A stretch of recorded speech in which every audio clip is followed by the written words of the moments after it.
So I wanted to ask former Congresswoman Cynthia McKinney, who you can say what you want about this lady, and we're going to give you her new campaign website. She has a lot of courage. And she would bring up the NORAD standout on 9/11. She would bring up DynCorp and child kidnapping rings that were in the news at the time, but nobody bring it up in Congress. Sounded crazy, but she was reading out of the Chicago Tribune and the Associated Press. She would bring up the $2 trillion missing from the Pentagon, the people been killed over. And that's why you saw the controlled liberal and the controlled right-wing press always try to destroy her, because she's real. I've met her before, getting a Project Censored Award out in California. She's been on the show many times. And we're going to talk about her plan to run for office again and which website is best to give out. But first off, Cynthia, thank you for coming on with me here today. Everybody always asks to have you on the show, and we're honored to have you. I know you're busy. I know you've traveled to Libya and other countries when they're war zones, so you can give a first-place approximation of what's going on. You've tried to break the Gaza embargoes as well. So you've got a lot of courage. That's why we admire what you've done. But first off, this whole Barack Obama thing, am I wrong to say that he is incredibly successful for the establishment because it all becomes about him and not about what's actually happening? You're absolutely right in saying that, Alex. I think he has been the perfect foil for people on the left and people on the right, because now a dual agenda can be achieved through one person. And when I say that, what I mean is we have the left that have basically done a stand down and allow the president to do whatever he wants to do, even when it contradicts their own values or stated values or progressive values, like war, being anti-war, for example, being anti-war crime, being anti-torture. I mean, these are things that are not only U.S. law, international law that signify a civilized nation, but these are the things that progressives hold near and dear. And yet you don't hear a peep from the left when the international, peace is broken because of the aggressive militaristic stand of the Obama administration. Now, at the same time, there's something else that happens, and the something else is that there's an ability to take advantage of the fact that he's black. That does several things. One of the things is that it gives the international community a moment of pause, because those policies that I just enunciated, the militarism, the globalism, the service to the international bankers, goes against everything that the civil rights movement was all about. And so people hearken back to the days of the civil rights movement when they think about Barack Obama, when they see Barack Obama. And so it causes a moment of disequilibrium when they say, okay, he's killing people. I know that's wrong, but somehow there must be a rationale that makes it all right. That's the sort of thing that he's doing the best he can, when in truth, he's ramming through an agenda that nobody else could get away with. I mean, it's over the top. Yeah. And of course, I have given much thought, as I've enunciated to you on this show, about the Second Amendment and my feelings about the Second Amendment and what happened with Hurricane Katrina. But now I do believe that we all have to rally around every item in the Bill of Rights, or else we will have no more rights. That's right. And absolutely. So then that comes to the third sort of function that I believe Barack Obama serves, and because of his race. And that is that there's a segment of the white population that is extremely extremely scrutinizes everything that he does. Now, scrutiny of a public official is not anything that's bad. However, what that does is that sends alarms up through the other part of the U.S. constituency. Oh, no. I mean, it gets racial division going. MSNBC says racist things and does it. And then that gets the racist end of the right wing doing it. And then exactly what the establishment wants. And Obama and his handlers and his minions, they all know exactly what they're doing. It's so clear that when they say, if you don't support what Obama does, you're a racist. And yeah, the whites are dumb crackers. It's pure MSNBC is invoking so we all fight with each other. Absolutely. The agenda has always been, if you go back to the counterintelligence program, the document, the founding 1967 document that targeted what the FBI call black nationalist hate groups, that document states that one of the purposes of COINTELPRO was to make sure that blacks and whites don't come together.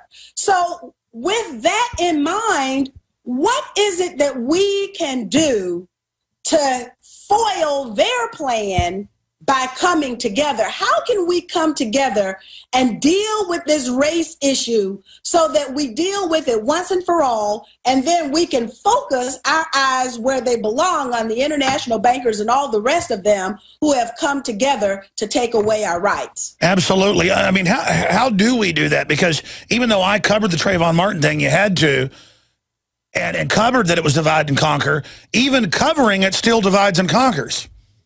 Yes, it's right. And I got a lot of that because I posted my feelings on my Facebook page. I have an official Facebook page, Cynthia McKinney Official. And there, you also know that I'm engaged in a PhD program that's quite intensive, and it's about leadership. So I thought that we would talk about the various types of leadership on my Facebook page. And then we would also engage each other honestly, where it didn't matter what you said or how you said it, as long as it was how you truly felt, so we could get that out on the table and then deal with each other where we are, because that's the solution. So anyway, in the midst of the Trayvon Martin thing, I decided that I would just put out there, I think we need a Truth and Reconciliation Commission. That Truth and Reconciliation Commission could go back and deal with all of the outstanding issues that we have with each other, not as a sideshow, but as a serious national engagement that will allow the voices of everyone not just to be heard, but to be listened to, so that we can come together with a solution that will allow all of us and then bury the hatchet together. Let's talk more about that when we come back, and then I want to get into geopolitical, what's happening. When you visited Libya, the things that are happening there now, what's happening in Syria, and so much more with former Congresswoman Cynthia McKinney. And is she going to run for office again? We'll talk about that. Well, Cynthia McKinney is our guest. Let me ask you this now. Are you going to be running for office again anytime soon? I know the Democratic Party came out against you and ran the guy who thinks that islands float and will dump over against you. So, I mean, so what's going to happen next? Are you going to run for office anytime soon? Well, Alex, you and I can talk off grid about that. Right now, I'm focused on my getting my PhD, and my mother would kill me if I said anything else. So I better focus on that right now. And I'm very close to entering candidacy and writing my dissertation. So all things remain possible. Well, that's fantastic. What's the best website for people to visit? Is it your Facebook or? It's the Facebook, Cynthia McKinney Official. Now, there's a lot of Facebooks out there that have Cynthia McKinney, but Cynthia McKinney Official is my official Facebook page. It's the one that I engage in. You know, you know somebody's a threat to the establishment when the entire mainstream media comes after you and then drums you out of Congress repeatedly. But talking about a Truth and Reconciliation Commission or something, the problem is they'll never let something like that happen because they want to just keep things going forever. Or if they did, it would be to actually just create more division. But you know what? That's why we have to be in control. And there's a difference. And now that, I'm studying leadership and change, the fact of the matter is that we have a lot of people who are in positions of authority, but they are not leaders. The leaders are the people out here who are organizing in their communities and listening to your show and then sharing the information in their network and their circle of friends. And those are the people who are the real leaders. Oh, no, you're right. We don't have leaders. We have a stagnant ruling group of kleptocrats who are rigging all the markets and are absolutely stagnant. That's absolutely right. So what we need is to transfer the real leaders into the positions of authority. And that's a project that is desperately needed while the window is still open.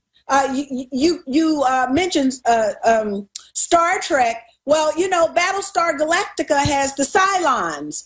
And then and then Caprica was the whole story of how Cylons came to be. But the idea of them embedding things, first it's, embedding chips. But now they've moved to the stage where they can embed ideas That's right. in people's heads. So this is a brave new world that is opening up that will allow them to close the window within which we are able to pose an opposition to what they're doing. And, that's what everybody is saying. I had Ron Paul on 2 days ago. He said the exact same thing. He said, the race is on. They're trying to bring in a technocracy to enslave us.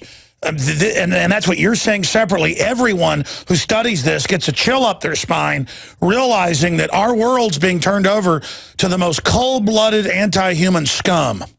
Absolutely. Absolutely. I have been at a blind woman's home at 3 o'clock in the morning when she was evicted from her home. And the bankers, the banksters, because they're gangsters, no one has been prosecuted for fraud that has been perpetrated on the people of this country. I totally agree with you. I mean, the bankers steal trillions. They even take people's houses that are paid for, and then now they send SWAT teams to people's houses to take their homes, and they do it illegally. It's just pathetic. You're absolutely right. I've faced those SWAT teams. I've been inside those homes of women who paid. In fact, a friend of mine in Chicago was evicted on her birthday. She's a community organizer in Chicago, evicted on her birthday, and she never missed a payment. I know. People are having their homes taken away from them for nothing just because there's a class of people who are greedy and enough is never enough for them. Our response has to be coordinated. It has to be well thought out and planned. We have got to organize, and so that means that you and I have to be able to talk to each other. The people who like me and the people who like you, we've got to talk to each other. The people who don't like me, but who also care about this country, we've got to talk to each other. Absolutely. We've got to start talking to each other. They want us watching mainstream TV, not talking to each other, not being in the street. Cynthia, looking at this and the point you were getting to, I want to talk more about the banks, because when you get up there and you say they're taking people's houses that were paid for, it's even come out on CNN pieces we've played where in Florida, hundreds of homes were taken last month. I mean, I've played it many times, that were completely paid for and that they never had the deed to. And the courts just let them do it because they're even selling houses they never even owned. They've sold the same houses in derivatives sometimes 50+ times, usually only about 3 to 10 times. I've had all the big lawyers on that have been in the news in one cases. I mean, you say that and it sounds like it's crazy that foreign and multinational banks that are tax exempt, that Obama makes jokes about, you may not laugh that this evening was brought to you by Goldman Sachs, but they don't care if you're laughing. They still make money. These are the people sucking Europe dry. These are the people on record taking 45% out of all Cypriots' bank accounts in Cyprus to bail themselves out. I mean, this is beyond insane. Global government by kleptocrats, by banking mafia, and now the attorney generals of the states are getting laws changed because they broke all these laws to let mega banks take your house with no proof. I mean, this is incredible. It absolutely is incredible, but it's actually happening, and that's what people have to understand.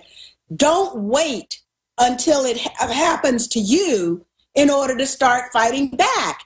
And that's that. If there's any disappointment that I have, or maybe something that I'm learning, and that is that these disasters have to become more proximate to individuals before they can actually see, before they can actually believe that their government is actually doing these things to innocent people. Yes.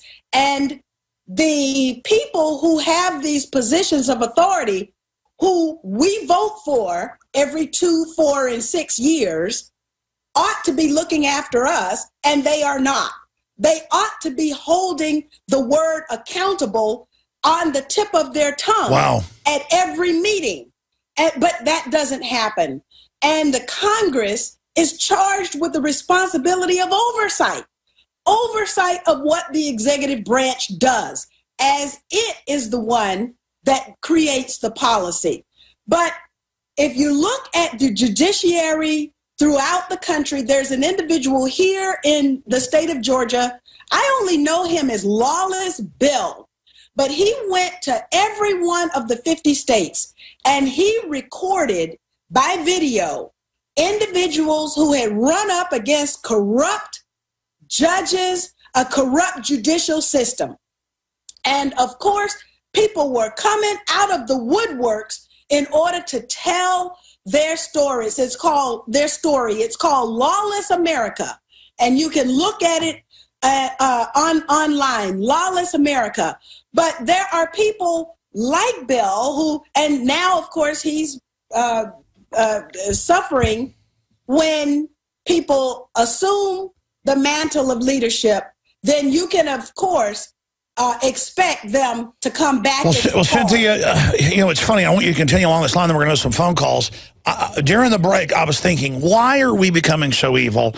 Why are things collapsing? Why does every metric show it's getting worse? And it hit me, people don't take other people suffering or being wronged personal, and they think it's like a victory to say, well, that doesn't affect me, even though it actually does affect them. They don't see, and as things get worse, historically, people tend to get even more self-serving when they need to understand that it's because we've lost our instinct to stick up for each other. I mean, used to, you know, if CPS bashed some 2-year-old's brains out, granddaddy's going to go shoot him. It didn't matter if he went to jail. So CPS wouldn't do that because they knew somebody's going to come after you.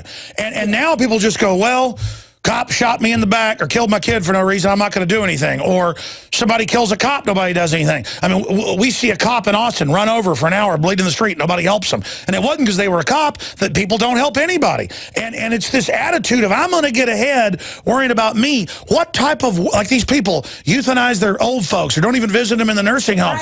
Nobody's going to care about you. It's this loveless, empty, soulless world of just a bunch of fake idiots. I don't understand it. Human beings were evolved with empathy.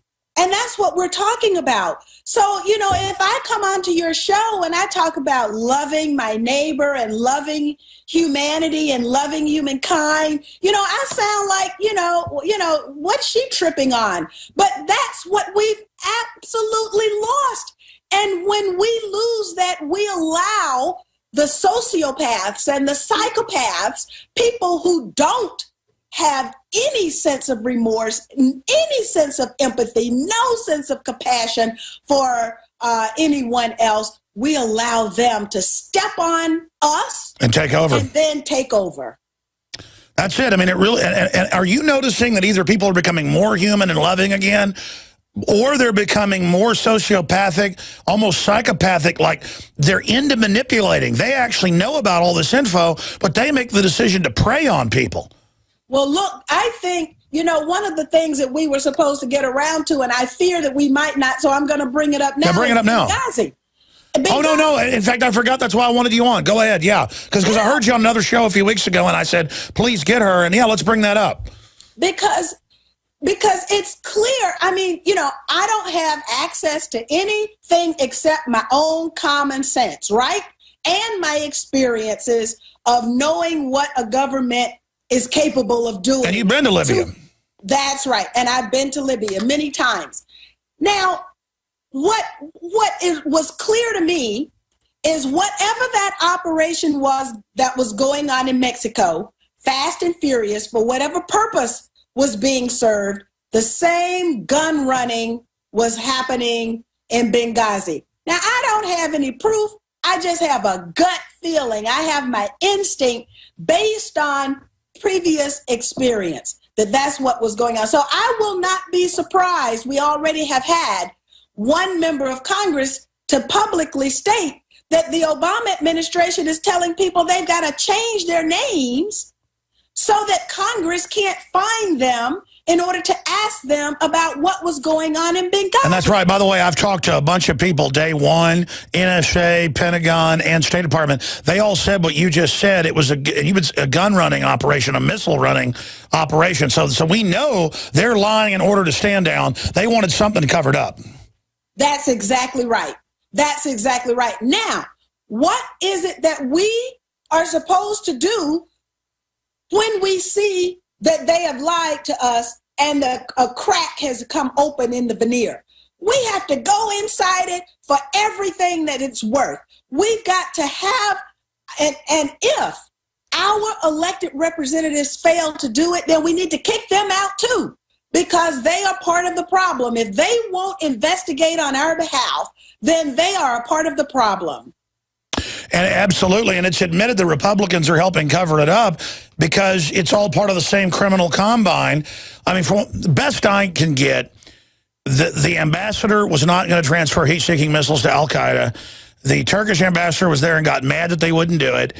And so they ordered a stand down of security and sent the Benghazi security force, that was the al-Qaeda group they brought in to attack Libya to begin with, that was running security, and they went in there to kill the ambassador, but they put up a fight longer, so everybody learned about the stand down. So basically, they just said, kill those people and let them have the weapons so we can deny it later that we gave al-Qaeda missiles. Well, that's pretty pitiful. That's absolutely pitiful. But if you go back to whistleblowers from the CIA and the FBI, you know that this is not anything new. And the fact that our government the fact that our government would enact policies, implement policies that end in the killing of innocent people is reprehensible. And what it means is that we have dearly got to change those people who allow it to happen. Those members of Congress who turn the blind eye to this. Lindsey Graham. Lindsey Graham is awful, absolutely awful in the way that he has just become a sycophant for the special interests. And that is not leadership at all. So the people of South Carolina have got to do something about this sycophant to special interests. How is it that he is allowed to stay in there representing them? Well, he says if you even know al-Qaeda, we're going to torture you and kill you. We have those clips. We're going to put it in the film coming out soon. And then meanwhile, he's involved supporting Obama transferring weapons to al-Qaeda to attack Assad, who's done nothing. Well, you see, Assad has done something. Assad has been a thorn in the side of Israel. And if we go back to what the interests are in the region, of course, whatever is going on is not going to put more or less, it's going to put definitely less food on the table. But what the United States policy is in that region is not going to put more food on the table for the average American citizen. So we have to ask, who is this policy for? Exactly, but how does it even help Israel, the people, not their leadership that wants more war, like all big... I mean, why put al-Qaeda in charge in Syria? Well, here's the thing. There's a new field of inquiry that has been developed. When a government is destabilized, how long will it take to put another government back in place such that it is functioning on behalf of the people? And I forget the name of this field of inquiry, but the answer is that it takes about 12 to 15 years.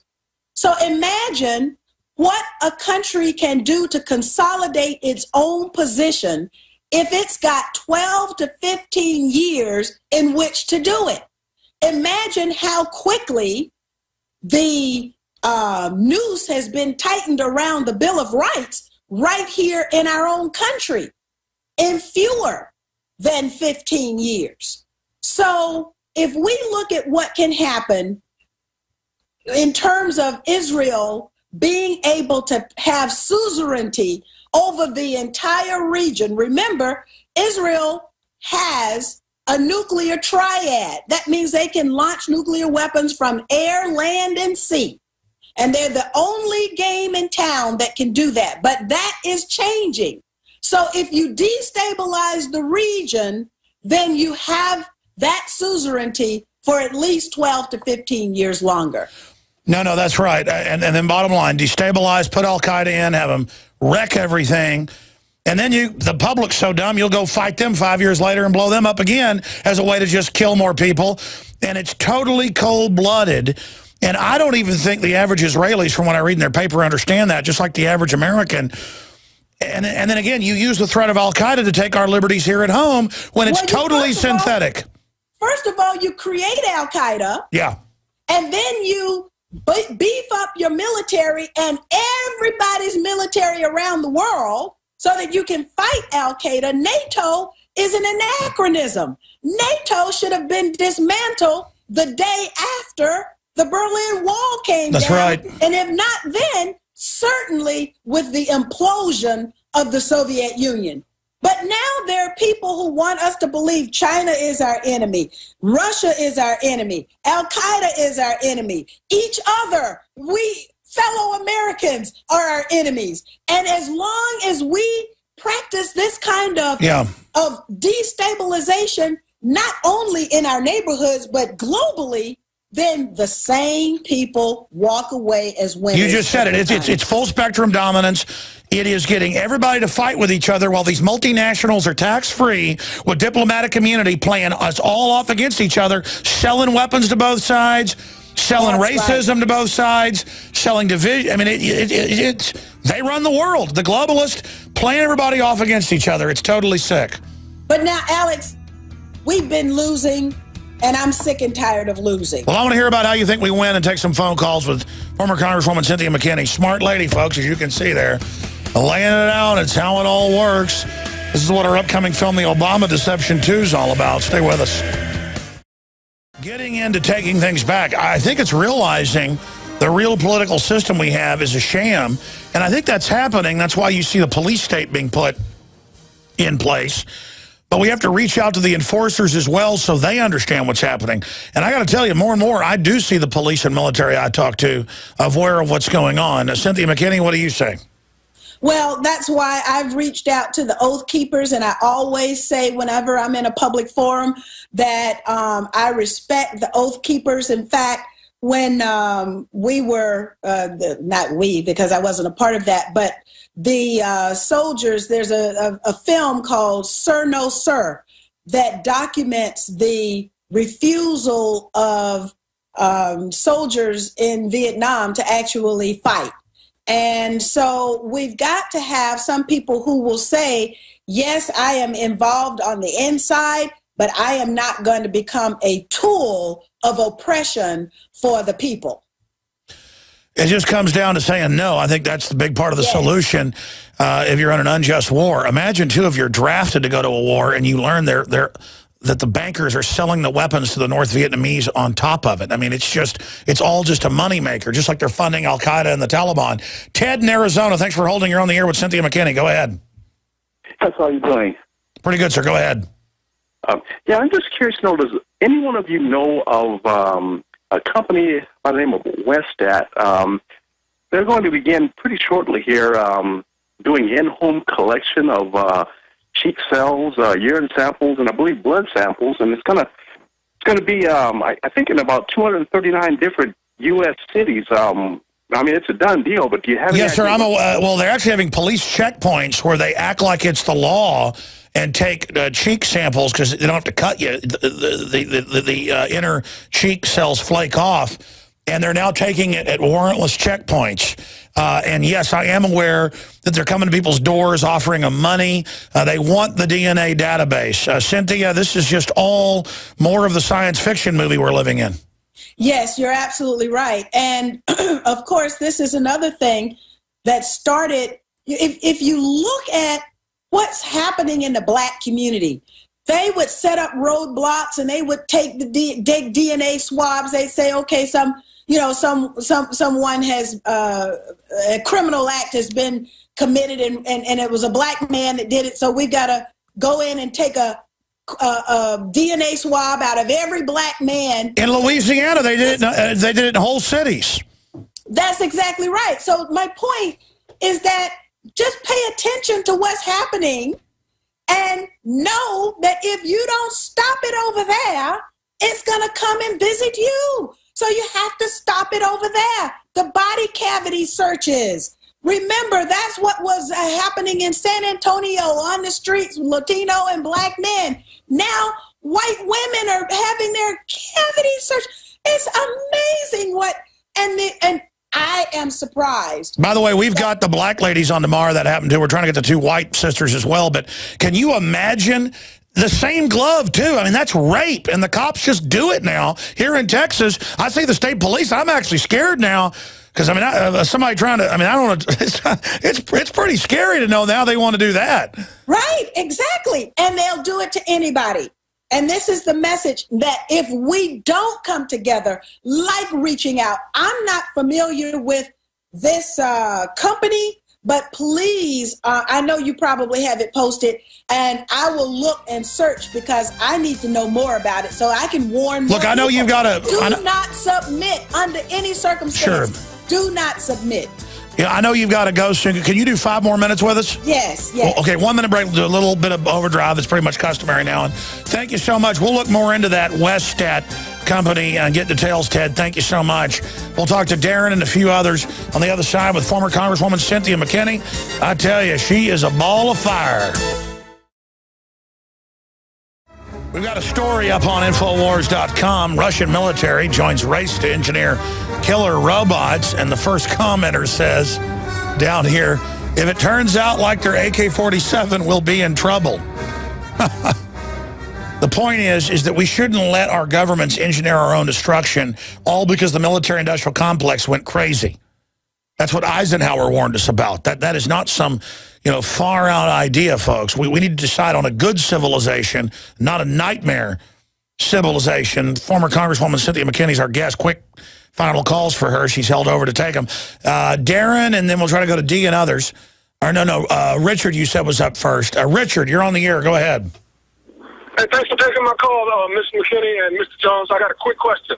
Sure. Mr. Dick Gregory, everybody knows who he is.